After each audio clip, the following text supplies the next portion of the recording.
Will home prices finally drop next month, or are they about to get even more expensive? The headlines are sending us mixed signals. Inflation cools, mortgage rates rise, and some homes still sell in days. Here's the truth. A handful of financial signals are driving the housing market, and most people aren't paying attention to them. In this video, I'll break down what those signals are, what they're telling us right now, and what they mean if you're planning to buy or sell a home in the next 30 days. First up, and maybe the most important number for housing, is the 10-year Treasury yield. In simple terms, this is the interest rate the U.S. government pays to borrow money for 10 years. Now, why on earth does a government loan matter for your home loan? Well, think of the 10-year Treasury bond as one of the safest investments on the planet, because the risk of the U.S. government not paying its debt seen is extremely low. Global investors use it as the benchmark for safety. When they buy these bonds, the yield, or the return they get, sets the baseline for all sorts of other riskier loans. And yes, that includes 30-year fixed-rate mortgages. Mortgage lenders are managing risk, not just handing out cash. They look at the yield on the safest investment, the 10-year Treasury, and then add a little extra on top, called a spread, to cover the risk of lending to you or me. That spread is their profit. So when you see the 10-year Treasury yield go up, it's a powerful sign that mortgage rates will likely follow. It's just like a trailer hitched to a truck. Where the 10-year goes, mortgage rates are usually pulled right along with it. Lately, the 10-year yield has been hanging out at a much higher level than we all got used to a few years ago. Bond investors are demanding these higher returns for one big reason. They're worried about our second key indicator. And that brings us to inflation, which is usually measured by the Consumer Price Index, or CPI. The CPI just tracks the average price for a basket of things we all buy, from groceries and gas to rent and doctor visits. The Federal Reserve, America's central bank, has a goal to keep inflation around 2%. That's the Goldilocks zone where the economy grows without prices getting out of hand.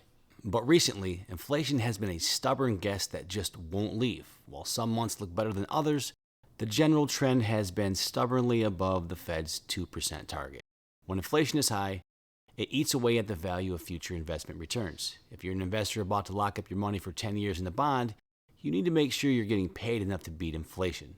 This is why sticky inflation forces those bond investors to demand higher yields on things like the 10-year Treasury, which, as we just saw, pushes mortgage rates even higher. On top of that, the Fed's main weapon to fight inflation is raising its own interest rate, the Fed funds rate.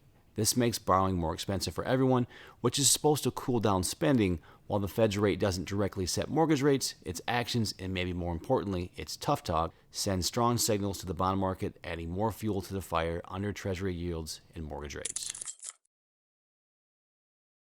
Our third and final indicator is a little more indirect, but it's a crucial piece of the puzzle: the strength of the US dollar. The dollar's value is measured against other major world currencies. When the dollar is strong, it just means it can buy more of another currency, like the euro or yen. A strong dollar is often a sign of tight financial conditions and acts like a magnet for global capital. When the US economy looks strong and our interest rates are high, international investors rush to buy US assets, including those treasury bonds we keep talking about. But the dollar's strength is a double-edged sword for real estate. For one, it can make U.S. property seem way more expensive to foreign buyers, which can cool off demand in some luxury and coastal markets. On the other hand, it's a weather report for the whole economy. A strong dollar can be a sign that the Fed's policies are working, but it can also reflect instability elsewhere in the world, which can have unpredictable side effects. For what we're talking about today, just think of the dollar as a big picture confirmation of the high-rate world we're living in.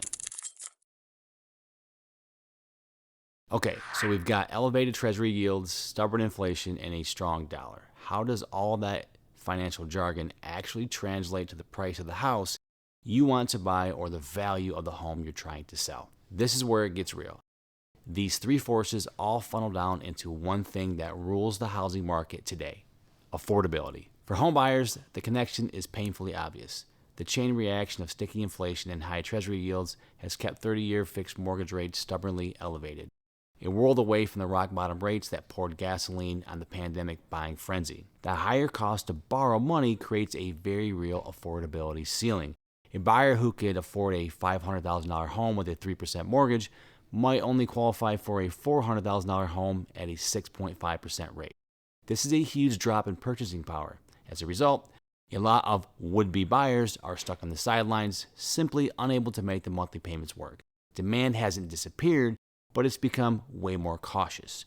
The wild bidding wars of yesterday are mostly gone, replaced by careful number crunching. Buyers have a bit more time to breathe and maybe even negotiate, but their financial firepower is limited.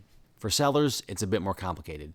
Those same high mortgage rates that are sidelining buyers are also creating a lock-in effect for people who already own homes. A huge portion of current homeowners are sitting on mortgages with rates 4% or even less. The idea of selling their home to only buy another one with rates close to 7% feels like a financial penalty. This makes them reluctant to move, which keeps the supply of homes for sale indirectly low by historical standards. Inventory has been slowly inching up, giving buyers more time to look than they previously had before. But we are still nowhere near the flood of listings that would be needed to create a true buyer's market. This weird dynamic where low affordability tamps down demand while the lock-in effect restricts supply is what's creating the market paralysis we're all feeling. It stops prices from crashing because there aren't enough homes for sale to cause a panic, but it also stops prices from booming because there aren't enough buyers who can afford to keep bidding them up. Instead, sellers are the one having to face a new reality. Homes are sitting on the market a little longer, and price cuts are becoming a more normal and necessary tool to attract the small pool of qualified buyers. Based on where things stand right now, here's a look at what the next 30 days could hold. And remember, this is a forecast based on today's data, not a promise set in stone. First, for mortgage rates, expect more of the same. Unless we get a huge unexpected drop in inflation, mortgage rates are likely to stay in a holding pattern. Most major forecasters like Fannie Mae and the Mortgage Bankers Association expect rates to remain elevated for the rest of 2026, though they often adjust these predictions. Second, for home prices, think stabilizing, not crashing. The market is in a state of balance. The upward push from low inventory is being canceled out by the downward pull of poor affordability. Most national forecasts are calling for home prices to be relatively flat for the rest of the year. Some projections even suggest a slight dip is possible. So, over the next month, don't expect a massive price drop or a sudden jump. Expect a market where homes that are priced right will sell and homes that are overpriced will sit. Third, for buyers, you'll have a bit more choice, but no big discount. Inventory will probably keep climbing at a slow pace, giving you more options than you had last year. The market should feel a little more normal, giving you time to think and negotiate without the crazy pressure of a bidding war, but the affordability problem, well, it's still your biggest hurdle. Finally, for sellers, pricing is everything. The days of just picking a price and watching the offers roll in are over. With a few more homes to compete with and fewer buyers out there, you have to price your home accordingly from day one. Be ready to negotiate and understand that the market is slowly shifting to give buyers a little more power than they've had in a long, long time.